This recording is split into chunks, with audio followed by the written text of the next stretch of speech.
Assalamualaikum warahmatullahi wabarakatuh. Om Swastiastu dan selamat pagi.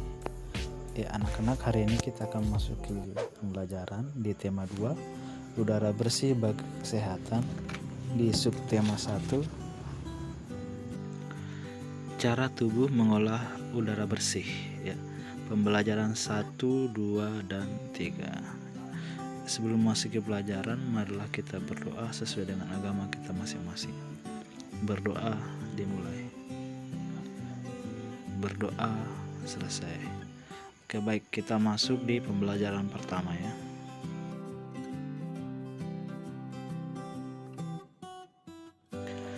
Oke, pada pembelajaran lalu kita sudah mengetahui cara mencari ide pokok dalam sebuah paragraf ya.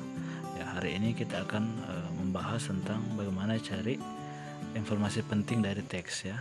Informasi penting dari teks dapat diperoleh dari jawaban pertanyaan-pertanyaan yang mengandung kata tanya apa, di mana, kapan, siapa, mengapa, dan bagaimana. Nah, untuk mendapatkan informasi penting, kita juga dapat membuat pengelompokan untuk setiap pertanyaan dengan cara membuat peta pikirannya atau mind map. Mari kita bahas bersama-sama. Mari kita temukan informasi penting dari teks berikut ya. Ini bisa kalian baca di buku tema kalian di halaman 2. Jadi jika kalian ingin menemukan informasi penting, kalian harus membuat mind map seperti ini atau peta pikiran seperti ini dari pertanyaan-pertanyaan ya. Dimulai dari kalimat tanya seperti apa, siapa, di mana ya, dan kapan. Dan kalian buat beberapa pertanyaan ya. Kemudian pertanyaan itu dijawab dari teks yang akan diambil informasinya. Oke, kita jawab pertanyaan pertama.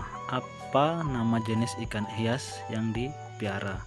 Nah, kalian baca di teksnya ya. Apa nama jenis ikan yang dipelihara?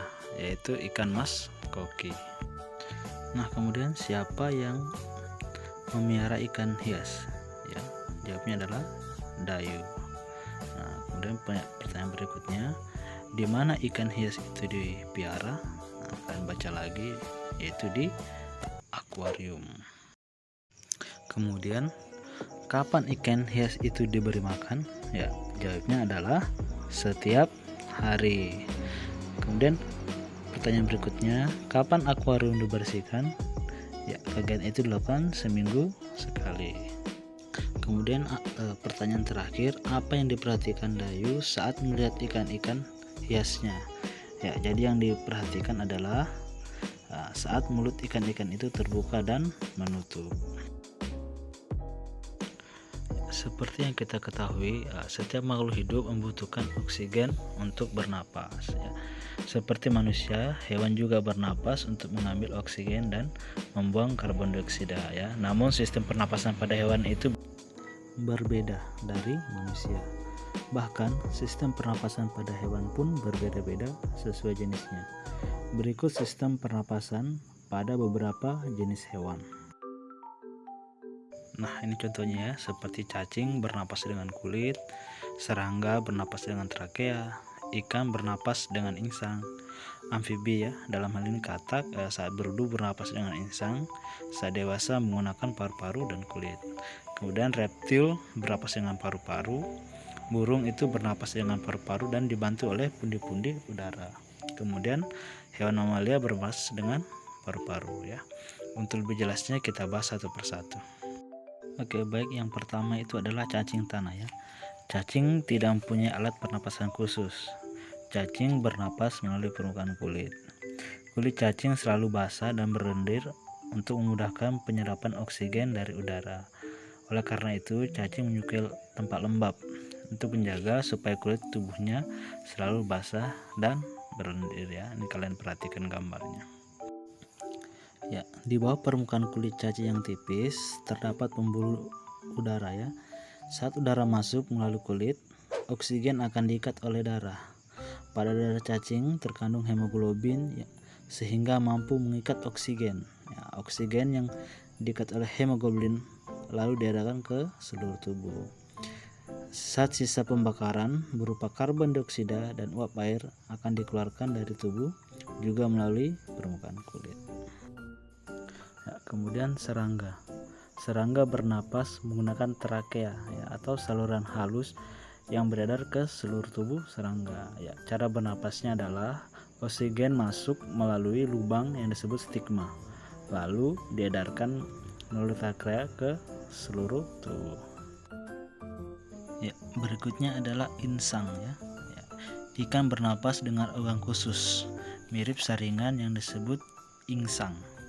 Ya, insang ini berbentuk lembaran tipis berwarna merah muda dan selalu lembab. Nah, ini adalah proses ikan bernapas ya.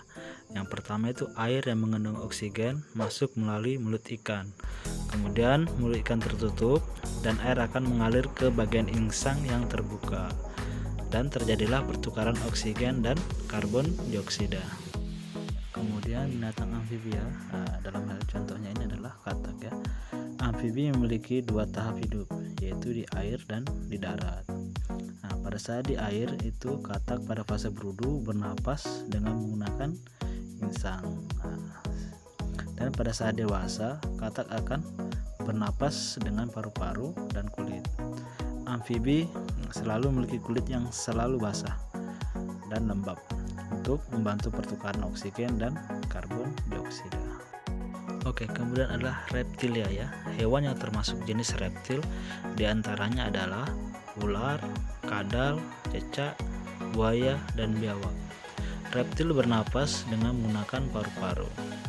Udara masuk melalui hidung, lalu ke batang tenggorokan, lalu ke paru-paru. Sedangkan pada reptil yang sering berkubang di air seperti buaya, lubang hidungnya dapat ditutup selama menyelam. Dengan begitu air tidak akan masuk ke dalam paru-paru. Kemudian burung ya. Burung bernapas dengan menggunakan paru-paru.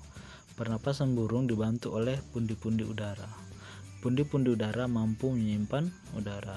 Dan pada saat terbang, burung tidak bernapas melalui hidung, melainkan menggunakan udara yang tersimpan di pundi-pundi udara. Dan yang terakhir hewan mamalia ya, atau hewan yang menyusui. Ya, mamalia bernapas dengan menggunakan paru-paru. Oksigen masuk melalui lubang hidung ke tenggorokan lalu ke paru-paru. Sedangkan mamalia yang hidup di air bernapas dengan cara memunculkan diri ke permukaan air secara berkala untuk mengambil udara ya. Contohnya seperti lumba-lumba dan ikan paus. Ya, seperti yang sudah kita ketahui, semua makhluk hidup itu bernapas ya, termasuk juga kita sebagai manusia. Manusia bernapas untuk memasukkan ke dalam tubuh dan ke dalam paru-paru. Udara mengandung oksigen, sedangkan udara yang dikeluarkan mengandung karbon dioksida. Kemudian ini adalah organ pernapasan manusia ya. Yang pertama itu adalah hidung atau tempat masuknya udara dan penyaringan udara. Udara masuk melalui lubang hidung ke dalam rongga hidung. Dalam rongga hidung terdapat rambut-rambut pendek dan tebal untuk menyaring dan menangkap kotoran yang masuk bersama udara. Selain disaring, udara yang masuk juga dilembabkan oleh selaput hidung. Ya, kemudian itu faring ya. Faring merupakan persimpangan udara antara saluran pernapasan pada bagian depan dan saluran pencernaan pada bagian belakang. Kemudian laring ya. Laring atau tekak atau jakun ya, terdapat di bagian belakang faring. Kemudian ada batang tenggorokan atau trakea ya. Pada trakea terdapat jaringan yang disebut silia yang akan bergerak dan mendorong keluar debu-debu dan bakteri yang masuk. Kemudian ada bronkus. Ya, bronkus ini merupakan percabangan dari trakea serta menuju paru-paru kanan dan kiri. Ya, kemudian paru-paru ya. Paru-paru itu terbagi menjadi dua, ada bronchiolus dan alveolus ya. Bronchiolus itu adalah merupakan percabangan dari bronkus yang tadi ya. Kemudian alveolus tempat terjadinya pertukaran oksigen dan karbon dioksida. Nah, ini adalah gambar organ pernapasan manusia ya. Yang pertama itu rongga hidung ya. Kemudian ada faring yang merupakan persimpangan antara saluran pernapasan dan saluran pencernaan. kemudian ada laring ya, atau jakun, kemudian ada trakea, setelah itu ada bronkus ya. Bronkus merupakan percabangan dari trakea. Setelah itu ada bronchiolus yang merupakan percabangan dari bronkus.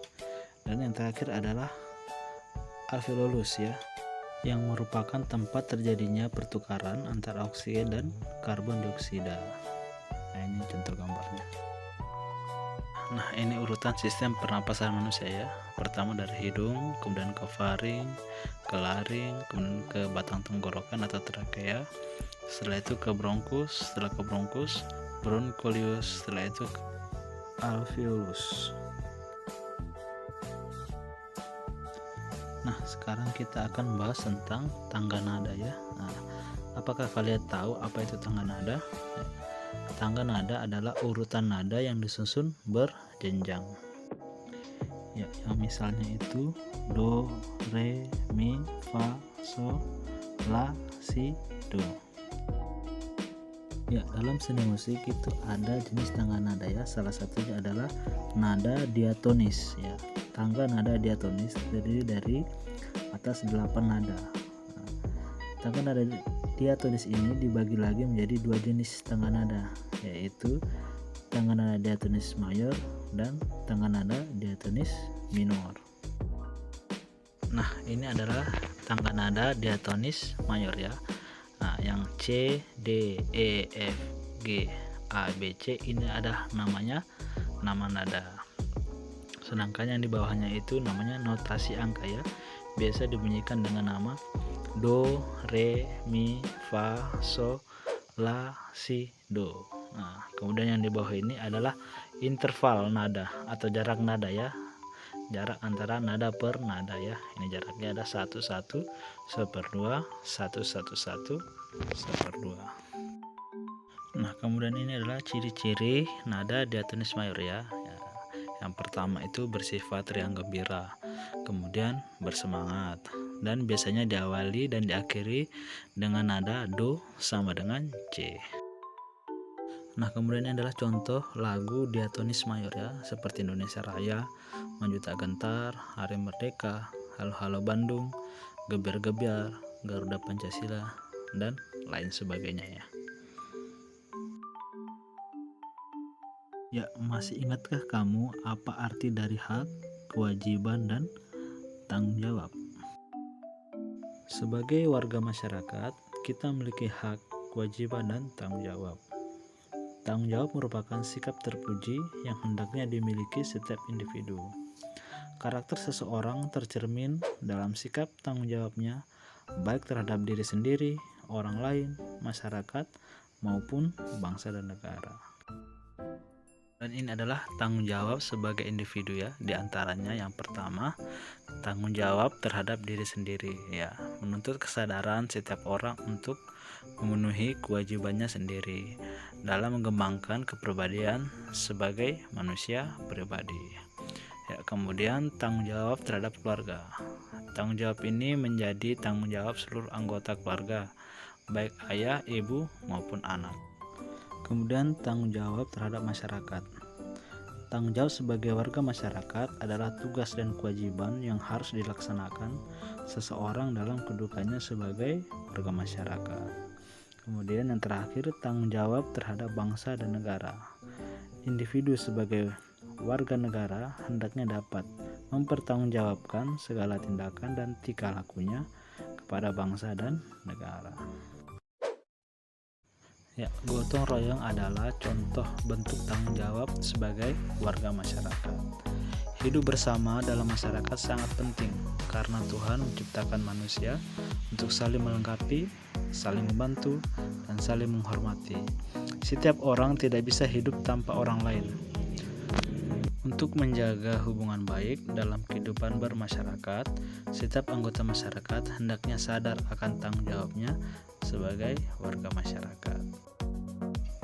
Nah, sekarang kalian perhatikan peta negara kita ya, negara Indonesia.